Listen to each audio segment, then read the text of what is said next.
अस्सलाम वालेकुम। आप देख रहे हैं के न्यूज एचडी। मैं हूं हारिस अली शाह गिलानी। चलते हैं आज की अहम खबरों की तरफ।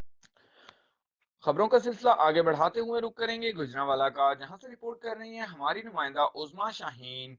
आईजी पंजाब डॉक्टर उस्मान अनवर ने बगैर लाइसेंस ड्राइविंग करने वालों के खिलाफ एक्शन लेने का अल्टीमेटम दे दिया। आईजी पंजाब का कहना है कि जिन शहरियों ने अभी तक लाइसेंस हासिल नहीं किए वो सख्त कानूनी कार्रवाई का सामना करने के लिए तैयार हो जाएं। शहरियों को आसानी लाइसेंस के हसूल की सहूलत देने के लिए सूबे के तमाम लाइसेंस सेंटर को ठीक किया। शहरियों को अब सिर्फ टेस्ट देने के लिए ड्राइविंग सेंटर्स पर आना पड़ता है, बाकी तमाम सहूलियत ऑनलाइन हो जाती हैं।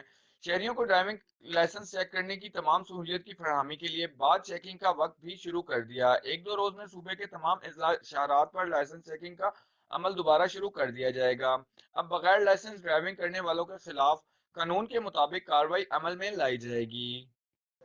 मुल्की और गैर मुल्की खबरों के लिए हमारे साथ रहिएगा। तब तक के लिए अपना ख्याल रखिएगा। अल्लाह हाफिज।